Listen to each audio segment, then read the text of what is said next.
The first returns on Election Day indicated a clear Democratic victory. Both candidates went to bed assuming that Tilden had won the presidency, and several newspapers reported that victory in their morning editions. As results came in from the far west, though, the tide began to turn, and by the next evening some Republicans believed Hayes to be the winner.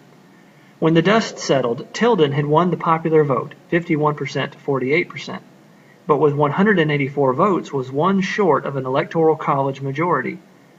Hayes collected 165 electoral votes, while the remaining 20 were in dispute, one from Oregon and 19 from the three southern states which still retained Reconstruction governments: South Carolina, Florida, and Louisiana.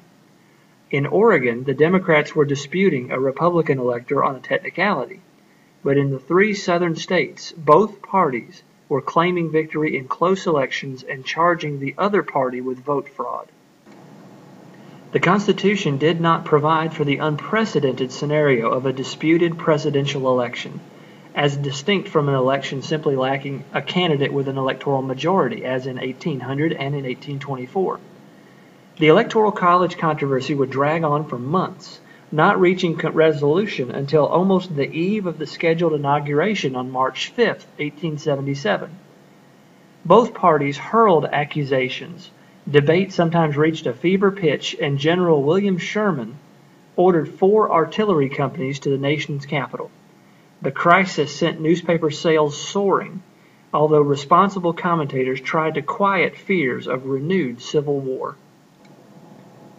In the end, Congress adopted and the candidates grudgingly accepted an orderly solution. The Electoral Commission Act, which gained wide approval, established a 15-member commission consisting of 5 senators, 5 representatives, and 5 members of the Supreme Court. The commission's decisions were to be legally regarded as final unless overridden by both houses of Congress. The Electoral Commission began meeting on February 2, 1877. Over the next several weeks, the commission reviewed the evidence with lawyers representing both sides. On February 27th, the commission voted on a partisan 8-7 vote for Hayes in each instance of disputed electoral returns. Several behind-the-scenes negotiations led past historians to conclude that a deal had been agreed to by Hayes' associates and the Southern Democrats.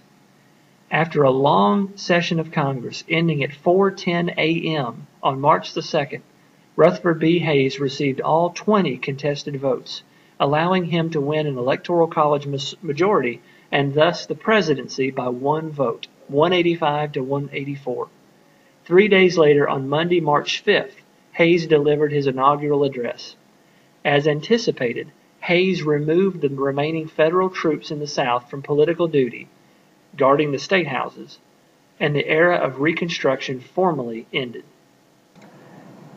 The removal of those federal troops meant that it would be some 80 years before any significant effort to secure the civil rights of the freed African Americans would occur in the southern states.